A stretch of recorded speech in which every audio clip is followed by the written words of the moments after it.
नमस्कार दोस्तों, स्वागत है आपका ज्ञान ट्यूब पर, जहां हम आपको दुनिया की बेहतरीन किताबों और विचारों से वो ज्ञान देते हैं जो आपकी सोच और जिंदगी दोनों बदल सकता है। आज हम लेकर आए हैं एक ऐसी किताब का सार जिसने लाखों लोगों को फाइनेंशियल फ्रीडम दिलाई है। Rich dad poor dad by Robert Kiyosaki. तो अगर आप भी जानना चाहते हैं कि अमीर लोग क्यों अमीर होते जाते हैं और गरीब लोग क्यों उसी जगह फंसे रह जाते हैं, तो वीडियो का दोस्तों, क्या आपने कभी सोचा है कि अमीर लोग अमीर क्यों होते हैं और गरीब लोग गरीब क्यों रहते हैं? क्या सच में ये सिर्फ किस्मत का खेल है या इसके पीछे कोई बड़ा रहस्य छुपा है?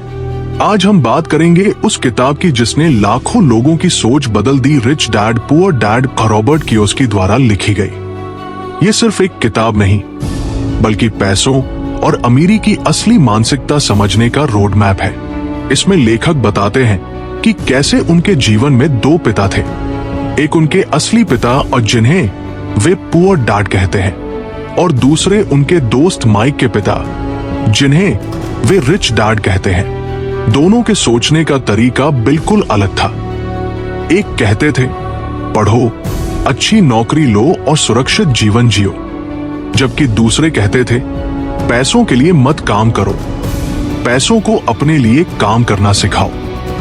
और इन्हीं दो सोचों का फर्क ही अमीरी और गरीबी का सबसे बड़ा राज खोलता है। तो चलिए आज हम इस पूरी किताब को आसान भाषा में समझेंगे, कहानी के रूप में, छोटे छोटे उदाहरणों के साथ, ताकि आप भी अपने जीवन में अमीरों वाली सोच ला सके। वीडियो को अंत तक जरूर देखना, क्योंकि जो बातें आप सीखोगे वो स्कूल या कॉलेज में कोई नहीं सिखाता। रॉबर्ट कियोसाकी बताते हैं कि बचपन में उनके दो पिता थे। पहला, उनके असली पिता हाईली एजुकेटेड, एक शिक्षक, सरकारी नौकरी में। वे हमेशा कहते, बेटा अच्छे अंक लाओ, अच्छी नौकरी पाओ और सुरक्षित जिंदगी जियो। वे मानते थे कि नौकरी ही सफलता की कुंजी है। दूसरा पिता, उनके दोस्त माइक का पिता, एक सफल व्यापारी और निवेशक। वह कहते, रॉबर्ट, अगर तुम अमीर बनना चाहते हो तो पैसों के लिए काम मत करो, सीखो कि पैसों को अपने लिए कैसे काम करवाना है। दोनों ही बुद्धिमान थे, लेकिन दोनों की सोच का फर्क बहुत बड़ा था।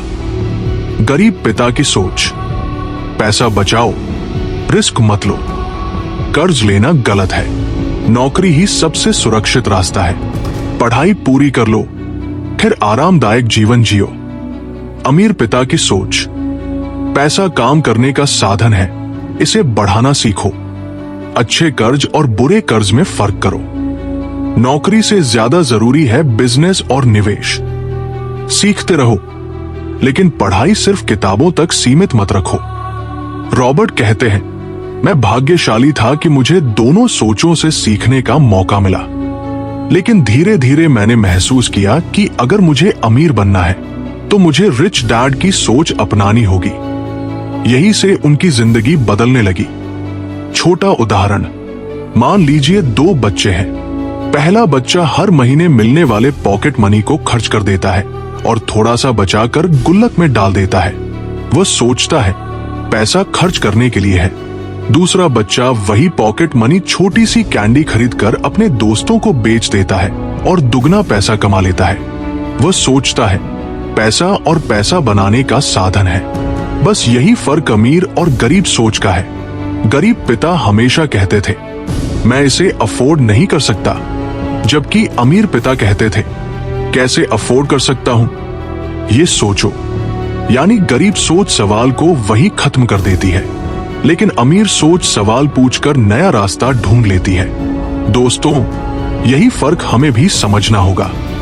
अगर हम हमेशा यही सोचेंगे कि हमसे नहीं होगा, तो जिंदगी वैसी ही रहेगी।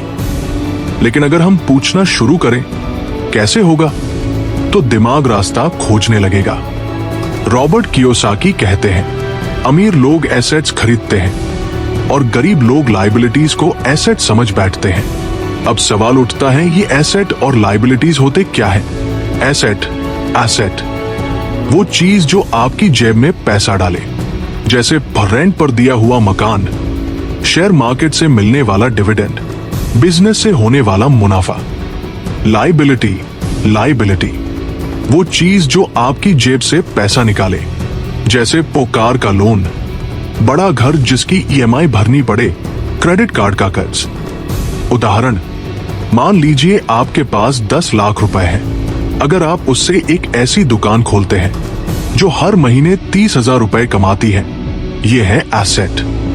लेकिन अगर आप उसी पैसे से महंगी कार खरीदते हैं जिसकी ईएमआई और पेट्रोल में 20,000 रुपए चले जाते हैं, यह है लायबिलिटी। अमीर लोग पहले एसेट खरीदते हैं और उन एसेट से कमाए हुए पैसे से लक्जरी खरीदते हैं, लेकिन गरीब लोग पहले लक्जरी खरीद लेते हैं और फिर जिंदगी भर ईएमआई और कर्ज चुकाते रहते हैं। यही वजह है कि अमीर और अमीर होते जाते हैं, गरीब और गरीब होते जाते हैं। Poor dad versus rich dad का नजरिया।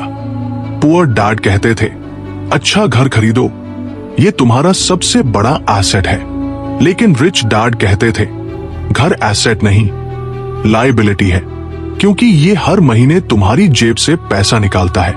जब तक आपका घर रेंट जनरेट नहीं करता, वो आपके लिए एसेट नहीं है। छोटा उदाहरण, रमेश और सुरेश दोनों ने नौकरी से पैसा कमाया। रमेश ने ईएमआई पर बड़ी कार और नया फ्लैट लिया। हर महीने उसकी कमाई ईएमआई और खर्चों में चली जाती। सुरेश ने एक छोटी दुकान खोली और कुछ शेयर खरीदे। धीरे धीरे उसकी कमाई बढ़ने लगी। कुछ साल बाद रमेश अभी भी ईएमआई चुका रहा था, लेकिन सुरेश के पास कई इनकम सोर्सेज बन चुके थे। यही फर्क है एसेट और लायबिलिटी की समझ किताब का अगला बड़ा सबक है। पैसों के लिए मत भागो, पैसों को अपने लिए भागने दो। अधिकतर लोग पैसों के लिए काम करते हैं, सुबह से शाम तक नौकरी करते हैं, सैलरी लेते हैं, ईएमआई और बिल भरते हैं और फिर अगला महीना वही चक्र। इस चक्र को रॉबर्ट कियोसाकी ने नाम दिया रैट रेस, जहां इंसान दौड़ता रहता है लेकिन कहीं पहुंचता नहीं। रैट रेस का उदाहरण, राम नौकरी करता है, उसे हर महीने 40,000 रुपए सैलरी मिलती है। जैसे ही सैलरी आती है, वो ईएमआई, किराया, बच्चों की फीस और रोजमर्रा के खर्चों में चली जाती है। महीने के अंत में उसके पास कुछ भी नहीं बचता। अगले महीने फिर वही कहानी दोहराई जाती है। यानी राम पैसे के लिए काम कर रहा है, लेकिन श्याम अलग सोच रखता है।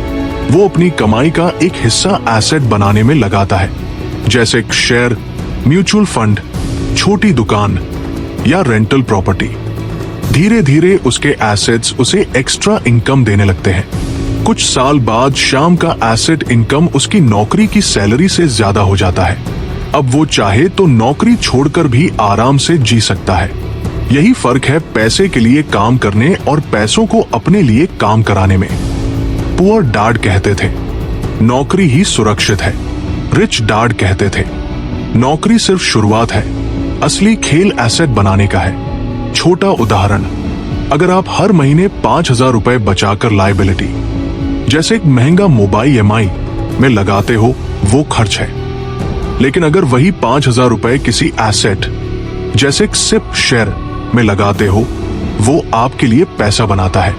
कुछ साल बाद फर्क साफ दिखेगा।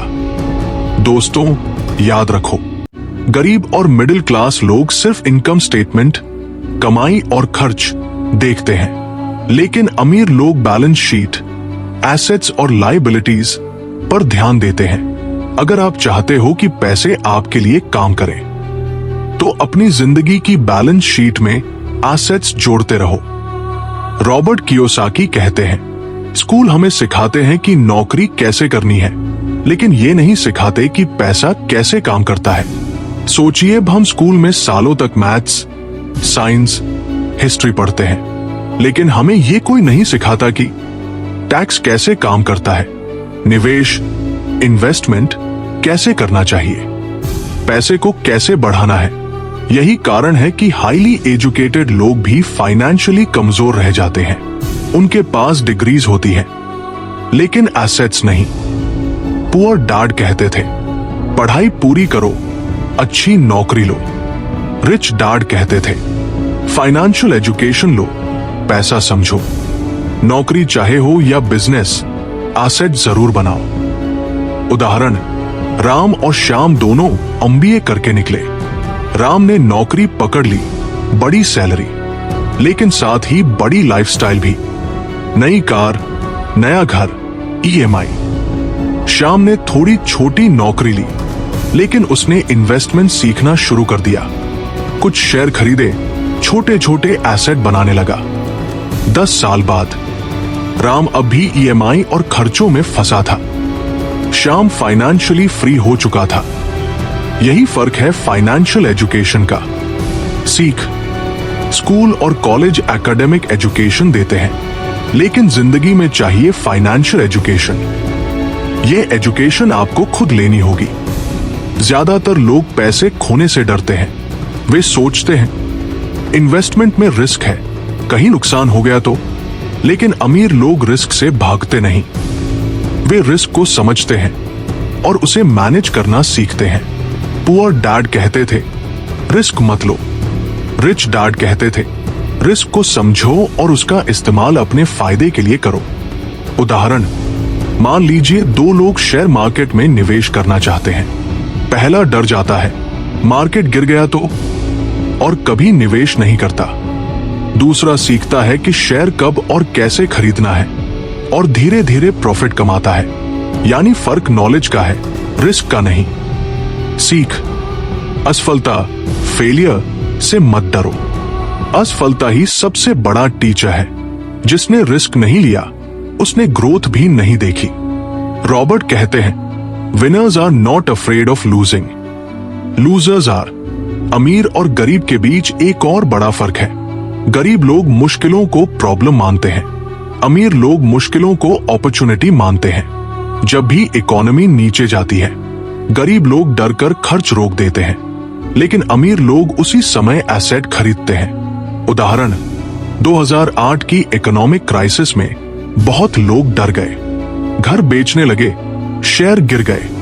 लेकिन जिन लोगों ने उस समय इन्वेस्टमेंट किया, वही बाद में करोड़पति बने। अमीर लोग मौके पर ध्यान देते हैं। पुअर डैड कहते थे, मुश्किल वक्त में पैसा बचाओ। रिच डैड कहते थे, मुश्किल वक्त में एसेट खरीदो, क्योंकि तब सब कुछ सस्ता मिलता है। छोटा उदाहरण, राम और श्याम दोनों के पास 1 लाख रुपए थे। मंदी आई, राम ने पैसा बैंक में फिक्स डिपॉजिट कर दिया, बस 6% ब्याज लिया। श्याम ने उसी समय गिरे हुए शेयर खरीद लिए। 5 साल बाद राम के पास 1.3 लाख रुपए थे, श्याम के पास 5 लाख रुपए से ज्यादा।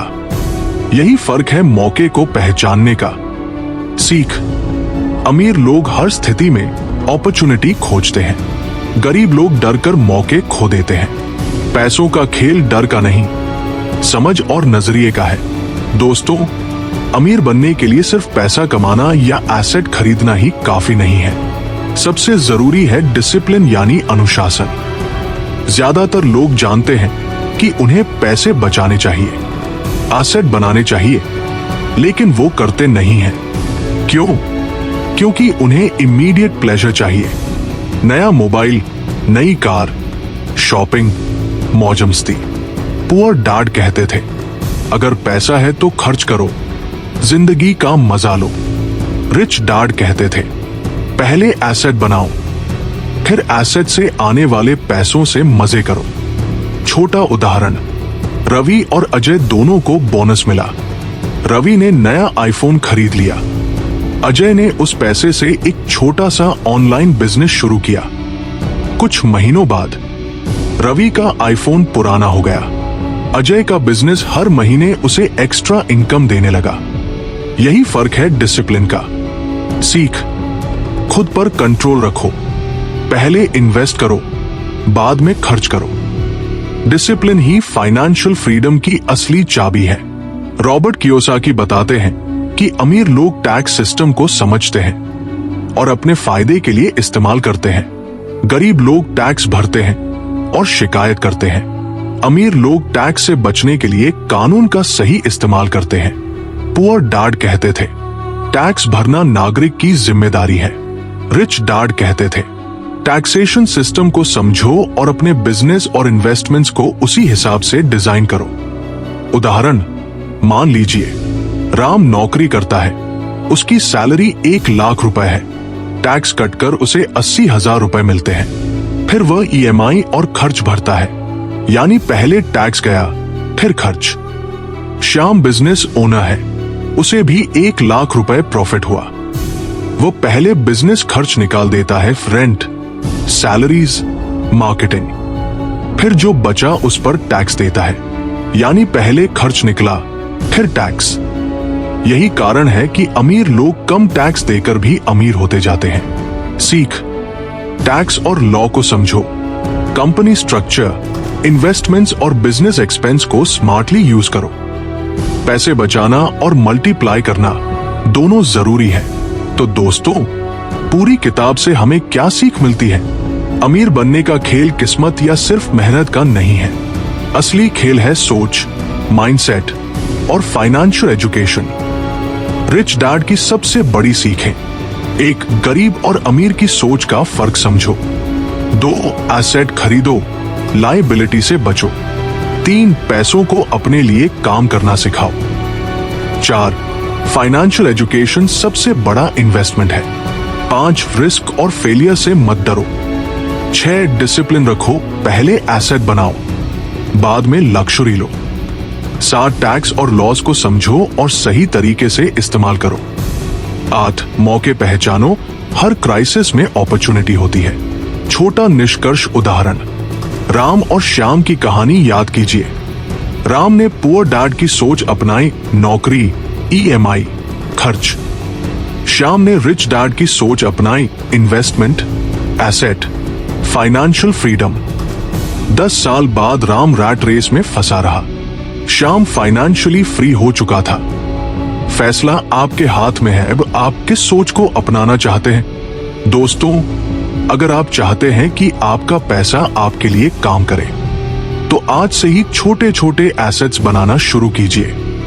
याद रखो, नॉलेज सबसे बड़ा इन्वेस्टमेंट है। पैसा कमाना जरूरी है, लेकिन पैसा बढ़ाना और भी जरूरी है। अमीर बनने की शुरुआत माइंडसेट से होती है। तो क्या आप अपनी जिंदगी में रिच डैड वाली सोच अपनाने के लिए तैयार हैं? अगर हाँ, तो आज ही पहला कदम उठाइए। फाइनेंशियल एजुकेशन में इन्वेस्ट कीजिए, एसेट्स बनाना शुरू कीजिए और अपने सपनों की जिंदगी जीना शुरू कीजिए। क्योंकि जैसा रॉबर्ट कियोसाकी कहते हैं, the poor and the middle class work for money, the rich make money work for them. धन्यवाद। तो दोस्तों, ये था सारांश रॉबर्ट कियोसाकी की मशहूर किताब रिच डैड पुअर डैड। अगर आपको ये वीडियो पसंद आया हो और इसमें से कुछ नया सीखने को मिला हो, तो हमें कमेंट करके जरूर ऐसी ही और बेहतरीन किताबों के साथ कहानियां और ज्ञान पाने के लिए हमारे चैनल ज्ञानट्यूब को सब्सक्राइब करना मत भूलिएगा। वीडियो को लाइक और शेयर कीजिए ताकि आपके दोस्त और परिवार भी फाइनेंशियल फ्रीडम की ओर बढ़ सके। याद रखिए, ज्ञान बांटने से बढ़ता है। मिलते हैं अगले वीडियो में एक और बेहतरीन किताब और नई सीख के साथ। तब तक के लिए ज्ञानट्यूब पर सीखते रहिए, आगे बढ़ते रहिए। बताइए कि आपको सबसे ज्यादा किस लेसन ने इंस्पायर किया।